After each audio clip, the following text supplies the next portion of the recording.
अस्सलाम वालेकुम। आज हम स्टार्ट करेंगे नेक्स्ट टॉपिक जिसमें हम ब्रांच ऑफ बियोलॉजी डिस्कस करेंगे। सबसे पहले आता है ecology. What is ecology? Definition: how organisms interact with one and other and with their physical environment. Organisms एक दूसरे से किस तरह इंटरेक्ट होते हैं और अपने फिजिकल इन्वायरमेंट से किस तरह इंटरेक्ट होते हैं, इसको हम इकोलॉजी में पढ़ते हैं। Next, relationship of organisms with each other and with their environment. Organisms का आपस में और अपने फिजिकल इन्वायरमेंट से क्या रिलेशनशिप होता है, ये हम इकोलॉजी के अंदर डिस्कस करते हैं।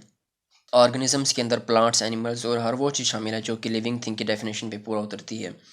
Organisms interact with one another. Organisms का एक दूसरे से इंटरेक्शन सिम्बियोटिक भी हो सकता है, म्यूचुअलिस्टिक भी हो सकता है, इसके अलावा पैरासाइटिक भी हो सकता है।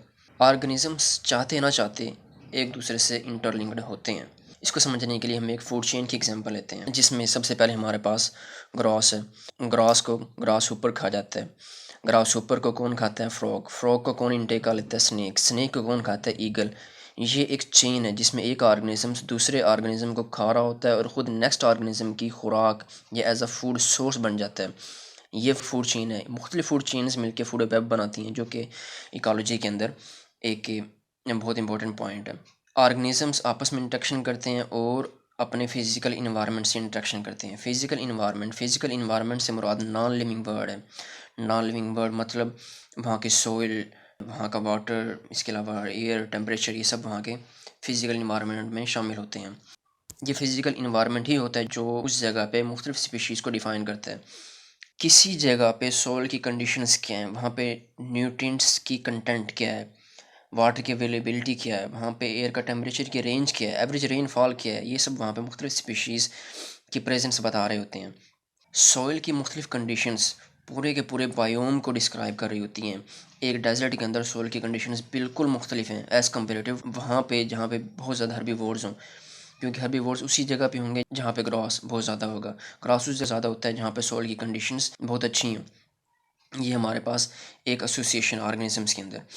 इकोलॉजी को हम मुख्तलिफ तरह से डिस्कस कर सकते हैं। अगर हम सिंगल स्पीशी का, एक स्पीशी का उसके इन्वायरमेंट से एसोसिएशन देख रहे हैं, यानी एक स्पीशी अपने इन्वायरमेंट से किस तरह इंटरेक्ट करती है, तो इसको हम एक नाम दे देंगे जिसे ऑटो इकोलॉजी कह देंगे। अगर हमारा पॉइंट ऑफ फोकस पूरा कम्युनिटी लेवल है, यानी बहुत सारे स्पीशीज़ को देखते हैं कि वो अपने इन्वायरमेंट से किस तरह इंटरेक्ट हैं, तो इसको हम सेन इकोलॉजी कहते हैं। इसके अलावा अगर हम टेरेस्ट्रियल इन्वायरमेंट में इकोलॉजी को डिस्कस कर रहे हैं तो उसको हम टेरेस्ट्रियल इकोलॉजी कह देंगे। अगर हम इक्वेटिक इन्वायरमेंट में इकोलॉजी को डिस्कस कर रहे हैं तो हम इक्वेटिक इकोलॉजी कह देंगे। इकोलॉजी को डिस्कस करते हुए हमें फादर ऑफ इकोलॉजी को नहीं भूलना चाहिए, जिसका नाम है अर्नेस्ट हेकल। अर्नेस्ट हेकल को हम फादर ऑफ इकोलॉजी भी कहते हैं। तो ये था हमारे पास इकोलॉजी, जिसमें हम ऑर्गेनिजम्स का आपस में इंटरेक्शन देखते हैं और देखते हैं कि वो अपने फिजिकल इन्वायरमेंट से किस तरह इंटरेक्ट करते हैं या फिजिकल इन्वायरमेंट का उन पर क्या असर है। नेक्स्ट हमारे पास आता है एम्ब्रियोलॉजी। एम्ब्रियोलॉजी क्या है? Definition: prenatal development of gametes, fertilisation and development of embryos and foetuses. इस डेफिनेशन को समझने के लिए सबसे पहले हमें जो इसमें वर्ड्स इस्तेमाल हुए हैं उनका पता होना ज़रूरी है। प्रीनेटल का मतलब है before birth. Development simply growth को कहते हैं। गेमेट्स क्या हैं? गेमेट्स सिंपली रिप्रोडक्टिव सेल्स हैं। फर्टिलाइजेशन एक प्रोसेस है जिसमें गेमेट्स मिलते हैं।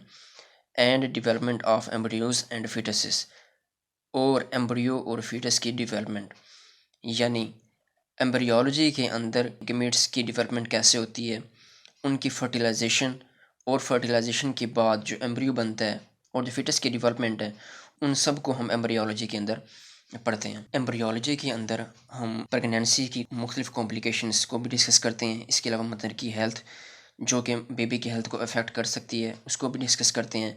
मुख्तलिफ डेवलपमेंटल स्टेजेस हैं, वीक्स ऑफ डेवलपमेंट हैं, ऑर्गन्स कैसे बनते हैं, उनकी फॉर्मेशन बॉडी के अंदर कैसे हो रही होती है, इसके अलावा सिस्टम्स की फॉर्मेशन कैसे होती है, ये सब के सब हम एम्ब्रियोलॉजी के अंदर डिस्कस करते हैं। यहाँ पे मैंने एम्ब्रियो और फीटस दो टर्म सेपरेट यूज़ किए हैं। यहाँ पे इनके अंदर ज़रा सा टेक्निकल डिफरेंस है।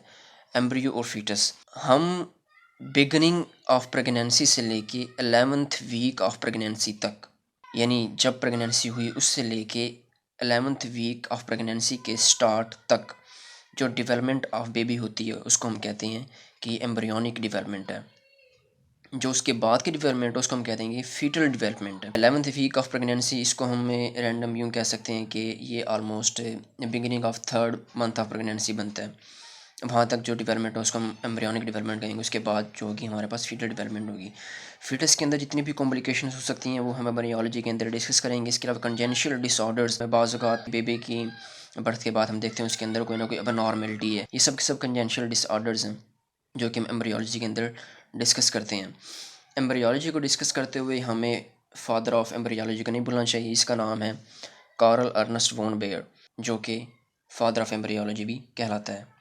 ये थी हमारे पास एम्ब्रियोलॉजी। एम्ब्रियोलॉजी को डिस्कस करते हुए हमें एक बात और माइंड में रखनी चाहिए कि एम्ब्रियोलॉजी एवोल्यूशन का एक बहुत स्ट्रॉन्ग एविडेंस है। तो हम इसको समराइज़ कैसे करेंगे कि एम्ब्रियोलॉजी के अंदर हम गेमेट्स की डेवलपमेंट से लेके बेबी की ग्रोथ तक जो भी डेवलपमेंट प्रोसेसेस होते हैं, जितनी भी कॉम्प्लिकेशंस हैं एसोसिएटेड टू बेबी या एसोसिएटेड टू मदर, वो सब की सब हम एम्ब्रियोलॉजी के अंदर डिस्कस करते हैं। तो ये था आज का हमारा टॉपिक। तो इंशाल्लाह मिलते हैं नेक्स्ट टॉपिक के अंदर।